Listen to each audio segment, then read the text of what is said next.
วิธีแก้ไขสิ้นห้อมเนาะสิ้นห้อมกว่าไซส์เห็นบ่ปกติเนาะจะเอาตัวนี้เป็นแบบทุกคนหรือว่าบอกให้มันรุดเก็ตตัวนี้เนาะบอกให้มันรุดเก็ตตัวนี้ใบตัวนี้ของมันนะใบตัวนี้ของมันนะถ้าเป็นคนจ้อยมันจะอยู่ประมาณนี้แต่ว่าคนตุ้ยเนาะอันนี้เขาตาบแล้วทุกคนแล้วก็นี่บ่ตาบแล้วเหลือชิ้นตัวนี้ก็กว้างแล้วแต่ว่ามันยังบ่ถึง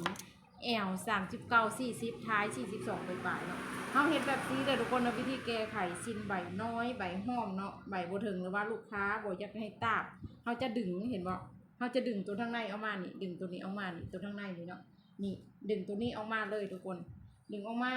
แต่ว่าตัวนี้ให้ยังเพาะเก่าเนาะเพราะว่าตัวนี้จะเป็นแอลลูกค้าเก็ตใหญ่หาเก็ตใหญ่จะเป็นแอลลูกค้าตัวนี้ด้านในจะเป็นบอนเฮาใส่คนน้อยเนาะเข้ามาในก็บอกเป็นอย่างทุกคนบอกเกี่ยวเนาะบอกมีปัญหายังบอกเป็นอย่างเด้อแล้ววันนี้นี่เห็นบอกเขาจะเอาใบซ้ำไหนเขาจะเอากายตัวนี้จักน้อยบอหรือว่ากายหลายกายใส่เนาะกะเขาดึงออกไปเลยได้แบบนี้หลังจากเขาดึงออกไปแล้วเขาก็จัดให้มันเรียบร้อย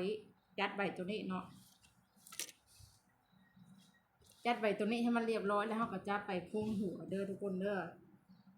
สำหรับวิธีการก็อยู่ในปึมมีเนาะก็คือจะมีอยู่ในปึมจะมีบอกเนาะเขาจะมีวิธีช่อของกวางแบบใดการช่อของกวางแบบใดเห็นแบบใดเนาะก่อนจะมาเป็นใบแบบซีเห็นบอกตัวนี้ซ้ายหาขวาตัวนี้ขวาหาซ้ายเนาะแล้วก็จะมีคำอธิบายถ้าว่าตัวนี้มันบ่ถึงเนาะเขาก็ตาบคือเมื่อกี้นี้ถ้าตาบแล้วยังบ่ไกลอยู่เนาะแบบสีเห็นบอกไกลข้างตัวนี้ยังบ่ไกลอยู่ก็คือเฮาตรงดึงตัวทางในออกมาแล้วจ้าเฮาดึงตัวทางในออกมาแล้วเรียบร้อยเนาะเฮาได้โอเคแล้วเฮาก็จะไปพุ่งหัวกันสำหรับไซส์นี้เด้อการพุ่งหัวเนาะก็จะมีอยู่ในนี้ทุกคนจะมีตั้งแต่ L23 ขึ้นไปฮอด L450 แหละเนาะสำหรับอันวิธีการพุ่งหัวแล้วก็จะมีแนะนำบอกเนาะจะมีฮูกเนาะมีฮูกบรรทัดมีอย่างต่างๆกันว่างให้เบิ่งเนาะแต่ว่าตัวนี้อันนี้การตัดหัวเนาะเอาเท่าใดก็มีบอกสำหรับชิ้นผืนนี้เนาะเป็นคนที่ยังกลมแน่แอวท้ายเด้แน่ยังกับจะกลมในจักหน่อยเนาะมันหนูจะเอาลงลายกว่าปกติเพราะว่าปกติแอล24-25จะเอาลงแต่2ครึ่งเนาะแอลอัน30ไปปลายเขาก็จะเอาลง3ปลาย54เนาะแต่ตัวนี้มันหนูจะเอาลง4ไปปลายเพราะว่าแอล39 40ท้ายนี่42ไปปลายแต่ว่าลูกค้ามีจุดพิเศษคือยางกลมยางเด่นทุกคนการโค้งหัวเนาะบรรทัดเขาจะเอาลงแบบซีหรือเอาหัวขึ้นก็ได้เด้อทุกคนเด้อการโค้งหัวเขานี่ตัวนี้เอาลงเครื่องนิ้วเนาะข้างทางนี้ข้างนี้เอาลงเครื่องนิ้วแล้วเขาขีดทางนี้แล้วก็มาขีดทางในน้ำข้างนี้ก็เอาลงเครื่องนิ้วคือกันแล้วเขาก็มาขีดทางหลังโค้งหัวทางหลังแบบซีเขาก็จะให้มันโค้งงามแถวนี้เนาะเขาก็จะเบิ้งถ้ามันขึ้นหลายเขาก็จะพูดมันลงเลยเว็บซีกาเบิ้งให้มันงามเด้อสำหรับทางนี้เด้อทุกคนเด้อทางหลังนี่ถ้าว่าเป็นไซส์ใหญ่แบบนี้เนาะเขาจะเอาบรรทัดตัวนี้ตายตัวบ่ได้ทุกคนมันจะบ่ได้เพราะ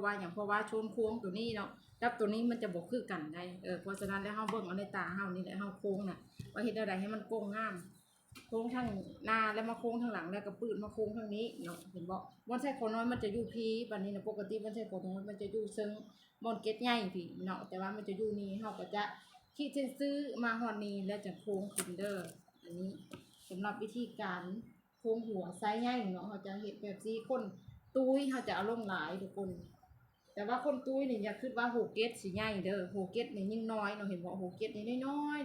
ทุกคนโหเก็ตนี่เพราะว่าถ้าว่าเขายิบโหเก็ตใหญ่จะเห็นให้เอวของเพิ่นน่ะมันน้อยเนาะเอวน้อยเข้าเอวบ่พอดีลูกค้าเราก็ต้องเฮ็ดโหเก็ตสีน้อยในปึ้มมีทุกคนสำหรับเรื่องของการไล่โหเก็ตเนาะมีทุกไซส์ครบไซส์อยู่ในนี้แล้วก็ไล่โหเก็ตแต่กับวิธีการยิบสิ้นเนาะก็มีครบสูตรอยู่ในนี้เพราะว่ามันจะมีสิ้นต่อตีนสองข้างเด้สิ้นอันต่อตีนลงเดียวเนาะสิ้นอันทรงดุแบบสีเนาะสิ้นหัวก้อย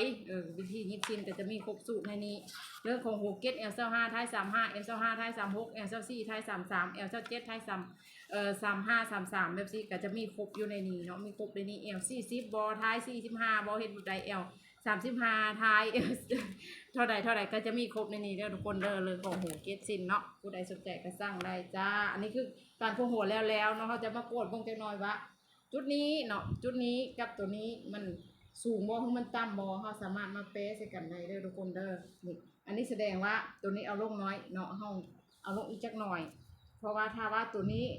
เอาลงน้อยกว่าตัวนี้เนาะจะเห็นให้ทางในมันเตยออกเขาก็จะขีดลงอีกจักหน่อยนึงเด้ออันนี้คือวิธีการกดขึ้นเนาะ บ่แม่นว่าเฮาโค้งแล้วก็สิได้เลยเฮาสังเกตด้วยตาถ้าว่ามันบ่โอเคเฮามาเบิ่งพื้นมันบ่ได้เฮาก็ขีดไม้ตัวนี้บ่ให้มันลงหลายเนาะเพราะว่าถ้าตัวนี้ลงหลายก็มีสิทธิ์ให้ชิ้นเตยได้คือกันเนาะสังเกตบ่ถ้าสมมุติว่าเฮาเอาลงหลายแบบซี่เนาะเฮากินตัวนี้หลายเฮ็ดให้พื้นชิ้นตัวนี้น้อยบัดใบตัวนี้ทับมากก็เฮ็ดให้ใบตัวนี้หลายก็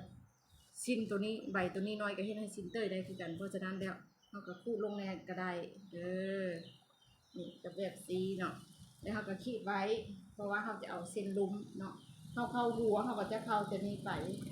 จะเข้าจากจุดนี้ไปเฮาก็หมายไว้เพื่อจื้อเนาะตัวนี้ก็หมายไว้เพื่อให้จื้อบัดเข้าหัวแล้วบ่ฮู้ว่าเช่นใดเฮาก็คาทินแล้วเอาเส้นลุมนี่เฮาก็ฮู้เนาะบ่ได้สนใจปึ้มสร้างได้เด้อทุกคนโดส่งให้ได้โทรโลกมาสำหรับสูตรยิบซิมเป็นสูตรที่เข้าใจง่ายแล้วก็เป็นไม้น้อยยอดขายทะลุหลายเล่าหัวแล้วผู้ใดเอาไปก็ยิบเป็นยิบงามทุกคนผู้ใดตั้งใจเรียนบอกเลยว่าได้อาชีพแน่นอนทุกคนเนาะเป็นอาชีพที่สร้างรายได้ได้จริงเด้อ